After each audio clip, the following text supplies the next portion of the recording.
plan passed, I was actually approached by a colleague, Democrat, Representative Yudichek, who told me that he wanted to run my bill. Could we work on it together? And we did that. It got out of committee. It's probably not going to make it now, but apparently under the federal plan, Pennsylvania can get a grant to pay for this consumer advocate. I think that would have been a better move if we would just make sure, because most people in Montgomery County have insurance, and most of them have insurance through their employment. So it's important that they get what they're paying for. Other questions?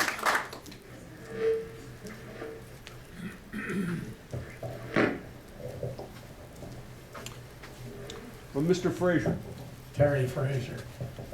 Kate, all over the county, it seems to me, there is construction going on, tremendous amount of construction, principally road construction that we see. This has to be public project of one sort or another. It seems to me that that must have added to the employment in the county, and it must have been big. So my interest is to find out what effect the construction, highway construction that we see going on has had on unemployment, and is it going to continue for a long time? That's a great question. The truth is, some of the money that we got in Pennsylvania was stimulus funding for transportation projects. Right now, you probably know most transportation projects are paid for with the gas tax at the state and federal level, and actually 80% of the dollars in a good year do come from the federal government. This year they ramped that, last year they ramped that up because the stimulus. I think the money spent on road projects was money well spent. And that's because the road building industry had a 20% unemployment rate, while the rest of the county had about 9%. So yes, it created jobs. The bad news is the stimulus money is going away, and we have many more road projects on the books than we have dollars for. But the Secretary of Transportation is committed to finishing 202. It's still coming. And the Turnpike is committed to the Northeast Extension. The Blue Route was a stimulus project. Hopefully they'll finish that with stimulus money, and that'll stop. I know it's a hassle for all of you who are driving, but it's going to be great when it's done. Thanks for the question. Ms. Redinger. That's okay. You know what? I agree with the stimulus money, and I agree that, you know, it helped create jobs. And I know it's going away, and I think we should, you know, continue that stimulus money to keep the jobs. But listen, you know, and then that gets into roads. That gets in, and one thing I've heard some questions about was, do you think you should toll this bridge? Should you toll this road 422? Should you, you know, continue the toll on I-80? I don't agree with tolling any roads at this point because it's actually almost tolling the rich. There's people that are out of jobs trying to make it right to their job and coming home and dealing with their finances. So to put that toll on them for their jobs every single day, I don't understand. Also, I think my opponent mentioned about having toll lanes, and also, well, how would you toll 76 was asked, and she mentioned decking 76. I have a real hard time seeing how you would deck 76 and how much money that would cost the state. So yeah, that's where I'm at with the roads. Thanks.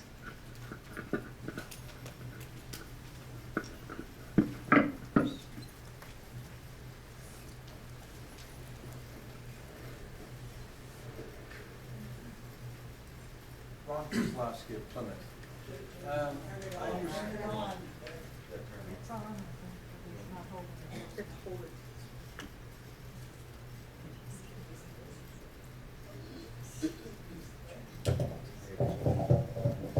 Okay now? Yeah.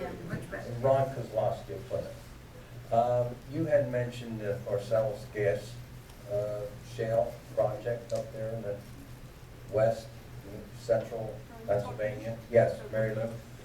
And I got the impression you feel that the gas company should be taxed. I'd like to know why you feel that way. Well, I do feel that they should be taxed. You know, we would probably be the only state, or I think, 13 other states are taxing oil companies. So why shouldn't Pennsylvania not tax and benefit from this? This will help our budget. This would help our economy. And plus, even, in Marshall, I mean, the roadways are going to be taking a toll from all these trucks coming in. We have to, put more into having the DEP monitor what's going on up there. Of course, I feel that, this shouldn't be a free ride and somebody should just, drill. But yes, I definitely agree on the tax. Ms. Harper? I have said I'm willing to vote for such a tax under a couple circumstances. One would be that it's at a rate that's competitive with other states. Second would be that money is set aside not for the general fund, but for environmental departments and programs and the local governments who are affected by it. The communities that have the shale are small rural places. The trucks are actually breaking down the roads. They're not equipped to deal with it, and they don't have a tax base for it. So if a shale tax were proposed that had a reasonable rate, because I don't want to make us uncompetitive, this is creating jobs in a part of the state that hasn't had jobs for a generation.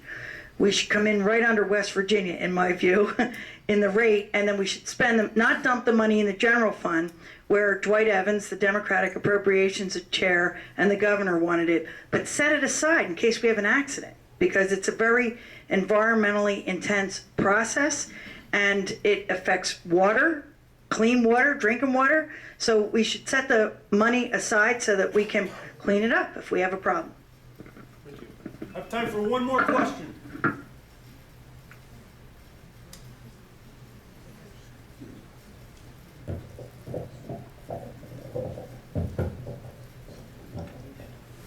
My name's John O'Hara, and I'd like to just take the stage and say I really loved having you in the district, and I'm sort of sorry that you broke away, but I hope you have a great time in the club room, okay? Sorry, I was the judge of elections here. So, Ms. Ranger, you had said that you're not a typical politician, and one of the things that we really kind of I'd like to understand, is when you get to Harrisburg, just how many bills go through the House in a year, how many sections or amendments are on these bills, and how do you keep up being a freshman as opposed to someone who's been doing this for some time? Thank you for that question. How many bills? How many, many. Do I have the exact number? I don't. But how would I keep up with it? It would be my only job. I wouldn't be holding 3 other jobs, tax-funded jobs. So that's how I'm going to keep up. I'm a nurse. We do a lot. We do it from morning to night. Our job is to make things better. And so, listen, I can handle this. I won't start on what I've seen in my nursing career, but yes, I can handle this. And it will be my only job, and I won't be holding 3 other tax-funded jobs. Thank you. Representative Harper. Thanks. We get about 4,000 bills in a 2-year session. I generally print out the bills for the week ahead on Friday, read them on Sunday, come to work prepared on Monday to vote yes or no, depending on what the situation is.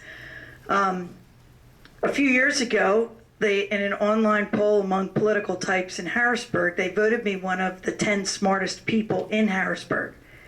I was thrilled with this. How cool is this? I come home and tell my husband, hey, I'm one of the 10 smartest people in Harrisburg. And he said, Kate, in the land of the blind, the one-eyed man is king. So I think the only way to do the work is to do the work.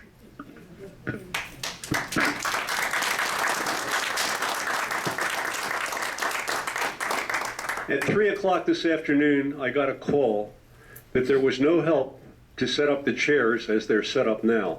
I would like to express great thanks to Terry Frazier, Ron Delaker, Dick Fallows, Don Rohn, Bill Hendrickson, and Jack Vogel, who came up and rose to the occasion and started shoveling out chairs so everybody would have a place to sit.